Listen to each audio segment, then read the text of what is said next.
Flaming Sword Global Christian Assembly is a Holy Spirit-led ministry steeped in prayer. We have been raised to build God's city and set captives free. Established in the United Kingdom in 2002, the ministry has now been mandated to base its African headquarters in Ado-Ekiti. God is about to do something new. Connect with the grace upon this ministry. Your life will never be the same in Jesus' name. Welcome to Wisdom for Today. Reverend Matthew Akinjide Daniel Ministry. Education is the best legacy. Oh yeah. Quality education is the best foundation. Oh yeah. If you're looking for that school, the best for your child, Papa, Mama, follow me, make we go. For affordable and quality education. Oh yeah, follow me, make we go. God's City Global Academy is a great citadel of learning. We have qualified teachers with relevant degree to give your child early development in an attractive and conducive environment. God's City Global Academy is located at Owode Junction, adjacent Top Crown Filling Station, Bashiri, Ado-Ekiti. Admission is ongoing into Crash, Playgroup, KD 1-2, Nursery 1-2, and Basic 1-5. There will be free school uniforms and exercise books for the first 25 students to register with us. Contact 07039 749 667 for more details. God's City Global Academy, building future leaders. Hello everyone, and welcome to the third installment of Wisdom for Today. I'm your brother, Reverend Matthew Akinjide Daniel, welcoming you to this anointed program. We thank God because in the month of September, as it is our custom in this program, we have been looking at the theme Anointed Women. It is just our effort to continue to bring to the attention of everyone that even from the Bible times till this day, we've always had anointed women in our midst. And even though they may have been unacknowledged, they may not have been, give use, but it does not mean that they've never been among us. And so that is why it's important for us as a church to continue to do our best to bring the attention of the church and of the people of the kingdom to anointed women. So when we started, there was a general introduction at the beginning of the month, looking at the role of women generally, and then, focusing in on the 4 women we want to look at this month. And last week, we started by looking at Sarah, Abraham's wife. If anybody misses that, you can go and get it on Wisdom for Today 2003. That's our YouTube channel. You can subscribe so that at any time you can play it, you can rewind, you can download it, and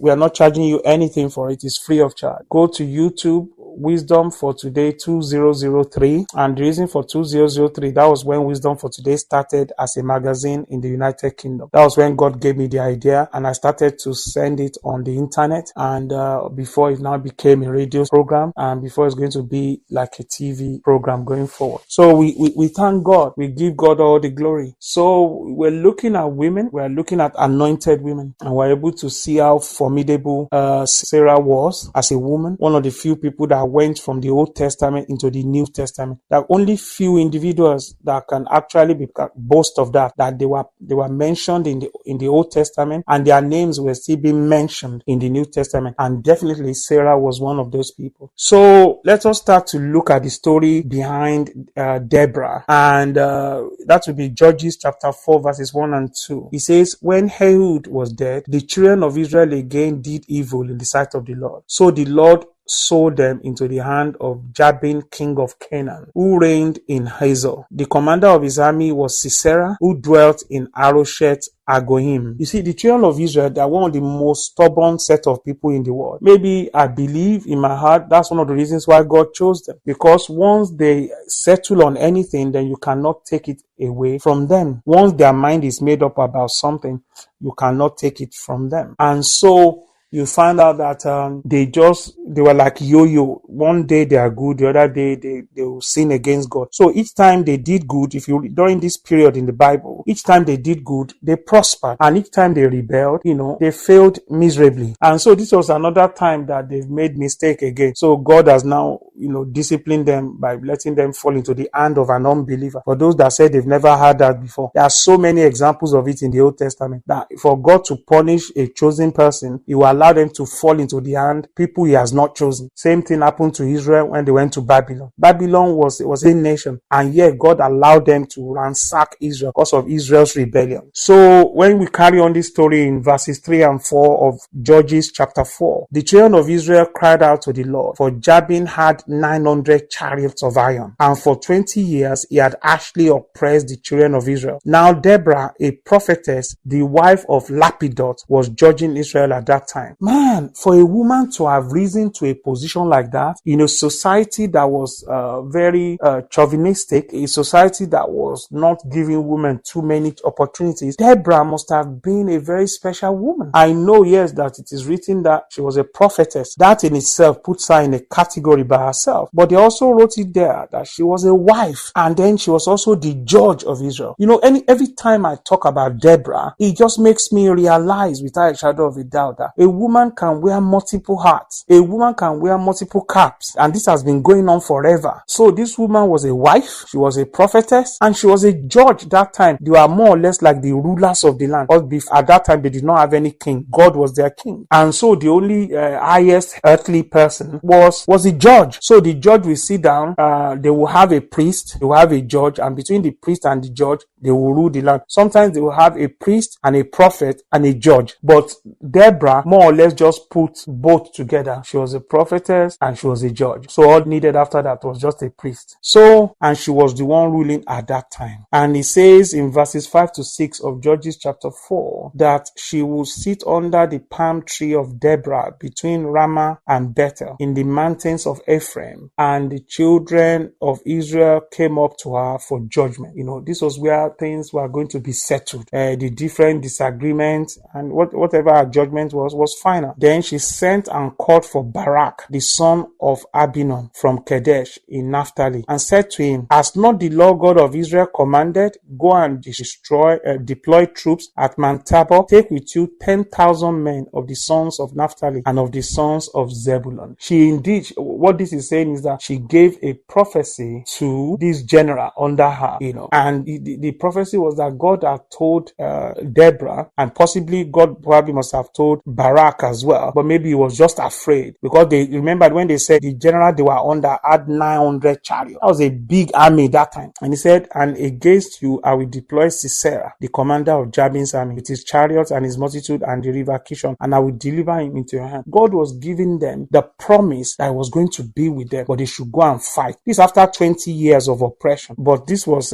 Barak's response in verse 8 of Judges chapter 4. And Barak said, "If you go with me, then I will go. But if you will not go with me, I will not go." He didn't even mince words. He was just like, "Man, I have respect for you. You are more or less like our ruler here, and you hear from God clearly. If you don't come with me, then, there's no point. If you don't come with me, don't let us even waste time here." So she said, "I will surely go with you. Nevertheless, there will be no glory for you in the journey you are taking." You see, when God gives you a prophecy and you start to do left and right and left, that thing may still happen, but it may not happen like the way God intended for it to happen. So this Barak was supposed to have gone to war, and he will have won, the glory of delivering the children of Israel from their oppressor. But because he doubted, and God sent Deborah to him, and he was still asking Deborah to follow him to war. That means you didn't believe the God that sent Deborah. There are a lot of people like this in Nigeria. They see prophet every week, every two weeks, they're going to see prophet. Even if the prophet coughs, they don't know what God is saying, no, but they know what prophet is saying. And this is how you just be giving your life to drama. Because at the end of this, the bottom line to this matter is, if God has said it, that's supposed to give you enough confidence in everything that you do. So Deborah, being a prophetess, said, "You know what? There'll be no glory for you, because the other general Sisera will fall into the hand of a woman." Can you imagine? Then Deborah arose and went with Barak to Kadesh. So she went with him, but made it clear to her general, "You will not get the glory. The general of this big army everybody's been afraid of will fall into the hand of a woman." And so they went,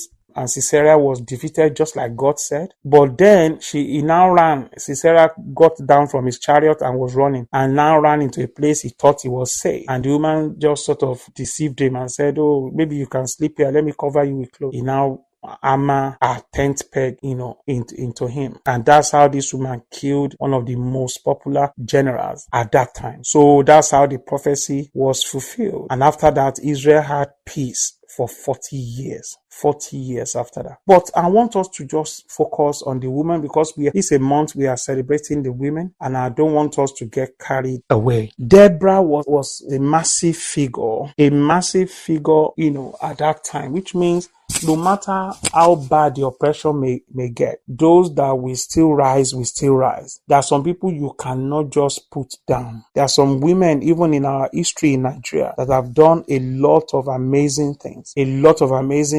Fela's mom comes to mind, Fumilayo Ransom Kuti, first woman to drive a car in West Africa. And she was an activist. She was a highly outspoken woman. And she was a woman who brought about change in her own way. Even at a time in Nigeria that even women were not still being given much of a regard. You could tell that nobody could hold her down. And up till now, even her grandsons and great-grandsons are beginning to still protest and still carrying on in that vein. So one of the things that strikes us about this Deborah is the fact that despite the fact that it was a difficult time for women, she was still able to rise. Which means that, sometimes a lot of people just stand in their own way without trusting God that God will make them rise. Or they keep looking at the environment and keep saying, I wanted to do this, but I wanted to do that, but. No, don't let anything stand in your way. If God is calling you to do something, don't be saying, I'm a woman, I'm this, I'm a girl. Get up and go and do it. You never know whether you are the one that's going to change your world. You don't know whether you are the one God is going to use to change your world. And it's very important for us not to forget that. It's very important not to forget that. Another thing that struck me, even though despite the fact that she was a woman,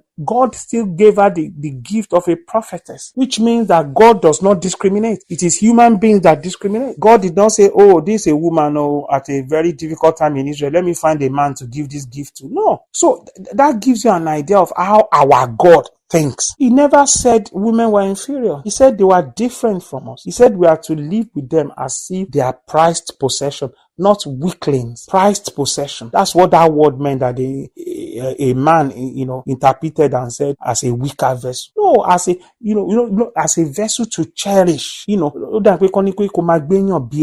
does not mean that, that's a Yoruba saying that means that you should carry somebody like an egg. It does not mean the person is fragile. They're just saying the person is precious. So be careful. Don't be roughing them up anyhow. That is the word. You understand? But they now turned it to I saw a video that a friend sent to me 2 days ago, and I could not stop laughing. The woman decked the man, somewhere in Africa, because it's my people now. The woman decked the woman. And my friend now said, you have to be careful the kind of woman you get. I could not stop laughing. Because some of you, because you can beat your women now, you are doing Superman now. If you go and meet a woman that will really face you with fist, maybe you will rethink it before you want to turn her into a pot. So women have a lot of hidden treasure inside of them, and a wise man will mine it. A wise man will mine the treasure inside of a woman, and that's something that a lot of men need to know. Instead of this one, you are just running around as if you are Jesus Christ and the Savior of the world. There are so many men that if they cannot bring a penny home, they will almost want to kill themselves. Because that's the way our society has turned into it. I used to say this, and I'm just repeating myself. Sorry if you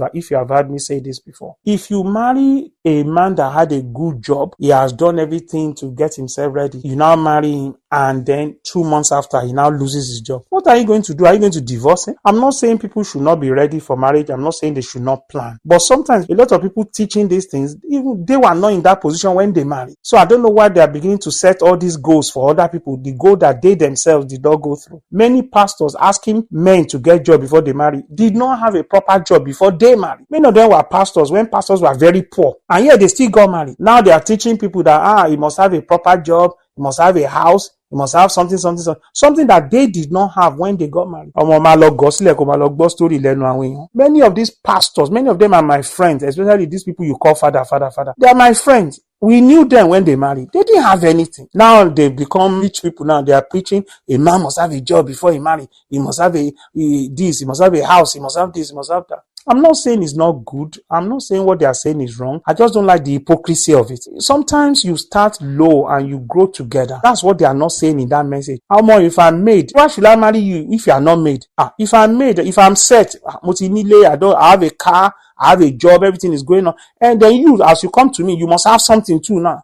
So that's the nonsense now. If we are to follow that preaching, that's not what God is saying. If God points it to you, that's your person. That's your person. You guys will build together. That's the most important thing. Hey, Joma, build me, but nobody wants to build anymore. They just want, everything that is ready. If I have those things, why should I come for you? Because now, before Jesus rescued us, like where they chase women be this. If I have all these things you're asking me to have, why should I come for you? You that is broke, that's got nothing. Why should I consider you? So that's the mistake, darkness of that message, and that's not the right message. So what we are saying is this: there's a lot of potential in women. A good man will say, "Listen, I have to." A woman will take it and multiply it for him. A good woman, not all women. There are some women too, but I'm talking about good individuals. When they meet each other, how much you get? Now 2 I get. How much you get? Now 1 I get. Let's bring it together, we get 3. How we go multiply? That's the way it will happen. But this one that you face north, your wife face south, it go take before it happen, or it go take before the soup will go down. That's why that many people are poor in Africa, because they are not bringing together the wealth. They are not bringing together the wealth that God has given them, and they are not using it the right way. Deborah was able to be a judge at a difficult time, a prophetess, a wife at the same time. There are many people that if they just have those things she has,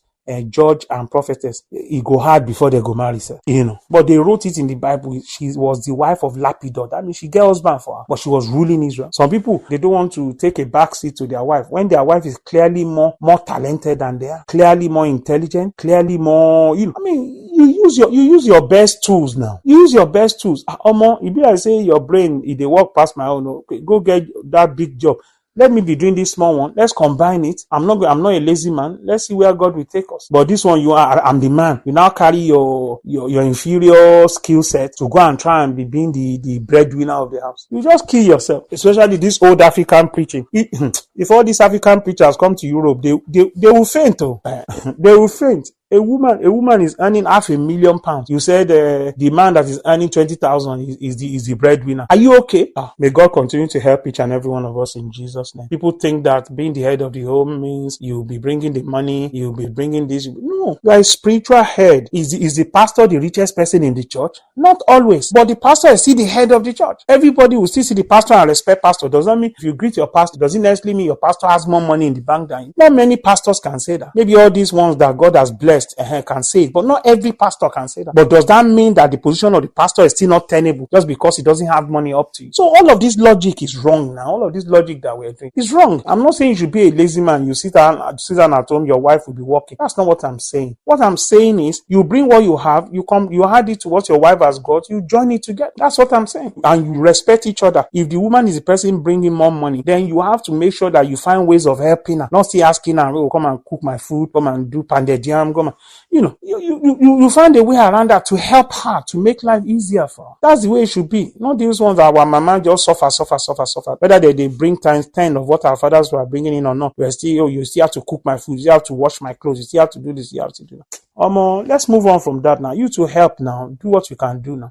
Do what you can do to make your family balance. So I pray that God will continue to help people and give them a better insight into it. The world is a different place from where our parents grew up. And the Bible has never changed. It's just that we've just never seen some of these truths before. That men and women are equal. We are different, but we are equal. And being equal means that you don't treat them as inferior. You cherish their advice, you cherish their counsel, you cherish their input. Now, in the end, you may not do what it is they tell you, but at least you take it on advisement so that you're not just walking blind. You just take another person's opinion. We make your decision making richer and better. And that's how a wise person does. There are so many things that would have blindsided me, if not because of my wife. She was able to see it even when I could not see it. And those things helped me. I'm the one that is prophet, always prophesying to her. But she'll just tell me, Gide, have you seen this thing? I said, no, I haven't seen it. And she'll just say it. And exactly the way she said it is the way that thing will happen. So Deborah was a very successful woman and she lived a successful life, and under her Israel prospered. So all this one that people said woman can't even preach in church because Paul mentioned it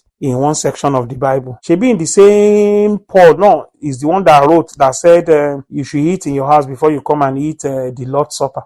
Does that apply to this tiny little thing we are giving ourselves in church? Look, you have to read the Bible according to the context. Maybe the church it was writing to was a very crazy church, and maybe the women there were crazy. So it's like, you know what, we don't want all this chaos in church. So he gave them the advice needed for the church. Now a whole doctrine has been built on it, that a woman cannot preach, a woman cannot teach, a woman cannot talk in church. All of these are our own personal interpretation. Because if we are all going for one line in the Bible, do you know how many doctrines we will have got? In the Bible, they said, if anybody blasphemes, stone them to death. Can we build a doctrine on that? So it was written, check the exegesis. What was the situation in which it was written? What were the conditions? And what were they trying to pass on to us so that we can learn from it? Is to say that there must be order in the house of God. And whoever is causing disruption should keep quiet. In that church, it was women. So he said, you know what? You can't talk in church. Get to the house and ask your husband a question. And because of that, a whole new movement has risen that says women cannot talk in church. Women cannot be leaders. I've met women gospel preachers that I know clearly God called them, and their ministry has blessed me. People like Joyce Meyer, people like Gloria Copeland. Their ministry has blessed me tremendously. People like Mrs.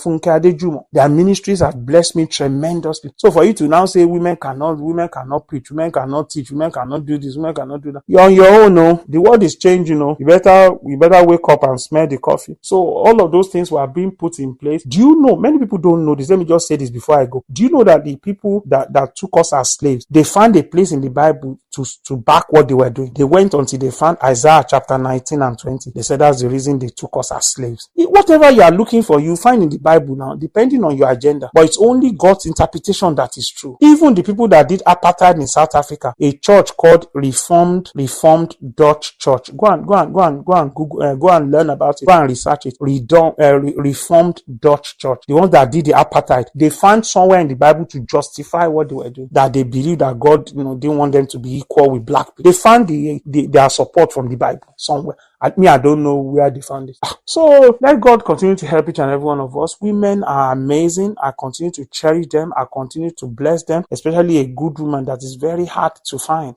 Because, like I said, not everybody is good. There are some of them that they're nothing but trouble, just like men too. But when you find a good woman, you have to cherish her. You have to look after her. You have to make sure that, you love her. It's almost like tendering a flower. It's like tendering a flower. That's how you deal with a woman. You tender her, you nourish her. And let me give you guys this. If a woman loves you, she will do anything for you. Many men have not learned that thing. Anyway, until I come your way next week, when we'll be looking at Naomi and Ruth, I'm your brother, Reverend Matthew Akinede, and I'm saying thank you for listening, and bye for now. Education is the best legacy. Oh yeah. Quality education is the best foundation. Oh yeah. If you're looking for that school, the best for your child, Papa, Mama, follow me, make we go. For affordable and quality education. Oh yeah, follow me, make we go.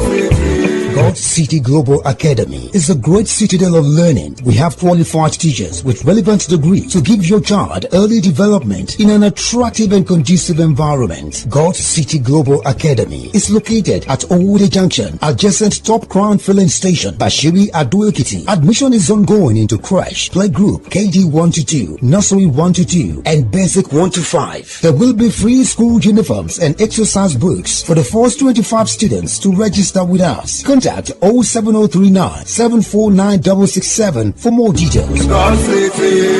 God's City Global Academy, building future leaders.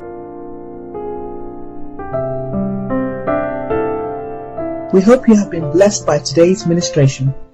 Reverend Matthew Akinjide Daniel is a prophet of God and an apostle. If you attend a Bible-believing church, your tithes belong to your local assembly. You can partner with us by your giving, your praying, and your service. In order to connect with us, text or WhatsApp 0909 526 0406. Send us an email at info@flamingswordafrica.org. Visit our website at www.flamingswordafrica.org.